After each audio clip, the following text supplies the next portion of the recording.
Trackhawks, Evos, Supras, GTRs, Hondas. Oh, cops! I think it's safe to say 1320 Video has got the street racing content market in a stranglehold. And it's always so refreshing to see some racing content on the street. I mean, my official statement is, I do not condone street racing and endangering the lives of others, especially unwilling participants. Put that out of the way.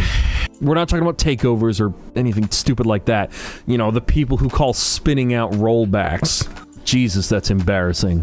When I spin out, I go, oops, I screwed up. That's not what I meant to do. I don't spin out on purpose. Look, whether it's from a dig or from a rolling start, it's fun to see people duke it out when there's no one else around and there's no one looking. At least, you know, people who we don't want looking aren't looking. I wonder why I don't see more content like 1320s on YouTube.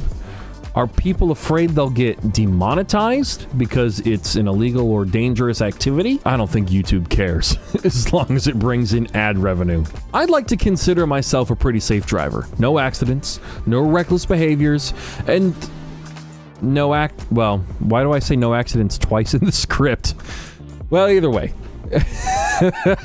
Actually, my body decided to end that streak and just nearly kill me for no clear reason whatsoever recently. It's fun when you turn into a lifeless corpse for no reason while driving down the interstate. You know, that moment when you die for a few seconds, I guess. While I don't plan on making a habit out of nearly dying whilst driving, that dude in blue has a few bad habits that people need to break when behind the wheel. Firstly, hand placement on the wheel. 10 and 2 position is dumb, and I have to agree. It's all about 9 and 3. 9 and 3, baby. 9 and 3. And also, remember to look as far ahead as possible. You want to keep yourself informed, or at least not to the point that it's at the expense of being aware of what's right in front of you. Master Yoda says you should be mindful of the future, but not at the expense of the moment. Be mindful of the living force, my young Padawan. Jesus Christ, I'm a nerd. You know, always look where you plan on going.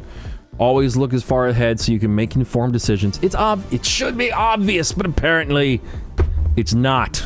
But my personal favorite, because I agree with this, whenever someone says they're a good or great driver, especially if they say it with fervor, energy, like almost too confident, that's just a straight up red flag. Or what is it? The ick. When people say, I'm a damn good driver, I get the ick. I sound a little old. I sound a little out of touch. Because anyone who is a good driver knows no one is infallible. And there's always someone better than you. A person who says something like that could possibly have more confidence than they do skill. Are you going to be willing to be a passenger with someone like that driving you around? Sounds like a bit of a gamble to me. I mean, on the other side of it, if someone says, I think I'm a good driver, but you know, just anything could happen. You might not, you know. Like, when people ask me, you know, would you... No one's ever asked me this, but if someone did ask me, do you consider yourself to be a good driver? I would say, well, I take driving very seriously. Obviously, accidents happen, but I think I do a pretty good job of being a safe, responsible driver. I care a lot about vehicle control and all that sort of stuff, and I have a clean driving record. How's your car running? The use of synthetic fuel, or e-fuel, to keep classic cars running. A noble cause if I ever saw one. And it makes me wonder, because according to all the e-fuel naysayers and the EV supporters that want to bring doom and gloom to the automotive hobby, well, they believe that synthetic fuel will not save the internal combustion engine on a large scale. They believe it simply can't. Well, I hope that the preservation of classic cars is the first step, and that the ultimate conclusion is the saving of the automotive hobby. If we lose the internal combustion engine, we lose most of the aftermarket.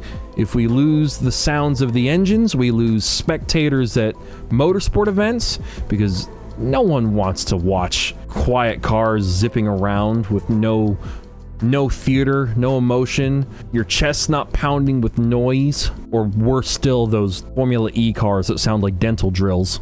And if we lose motorsport, we lose sports cars. Electric vehicles will kill the hobby if they take over. That's a given.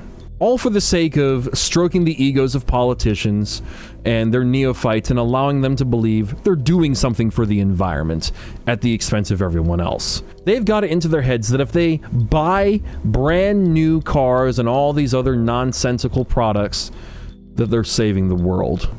When in actuality, I'm pretty sure the existence of a single human being will always have a detrimental impact on the world.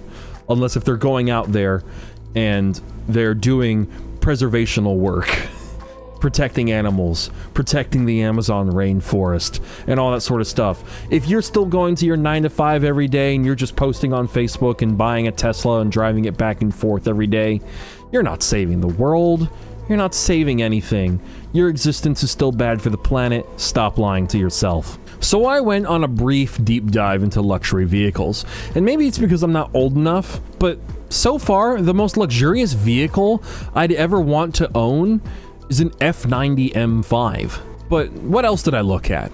Range Rovers, Maybachs, Bentleys. And what I've come to find is that once you pass a certain threshold of price and quality, it starts to lose meaning for me. I don't need or want something exorbitantly nice, cushy, or lavish, or whatever other buzzwords a thesaurus might suggest to me that could be used to describe some of these crazy cars. I mean, heck, even the M5 I mentioned earlier is kind of pushing it for me. I mean, typically, if I wanted a sedan, I would just get something like an Evo 10, or something like, I just hunt down my old WRX, I still have the VIN, and just restore it, or get an Audi RS3. Would that be considered luxury? I don't see that as a luxury car. I mean, it's got manual seats, for crying out loud. Maybe it's an age thing. Maybe if I don't take care of myself, and if I become just more rigid and brittle in my later years, I'll be more interested in, GT cars and luxury vehicles. But for now, I'm still all about sportiness, rigid chassis, and loud exhausts.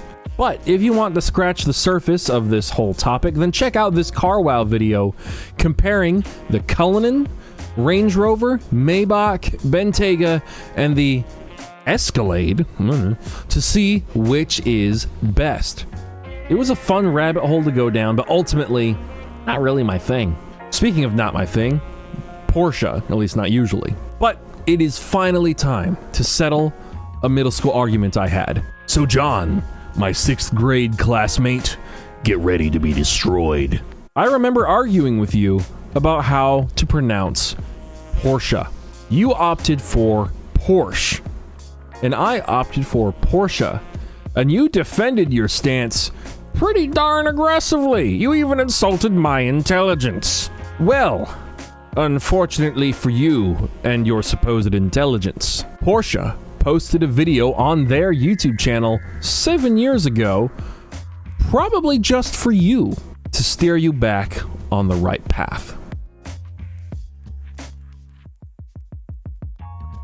Porsche. Porsche. Porsche. Porsche.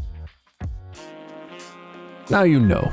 I've brought you back to the light. I've given you a second chance. So don't waste it. Now, wouldn't it be kind of fun if Lamborghini did one for like certain historical V12 models and see if YouTube's system demonetizes them?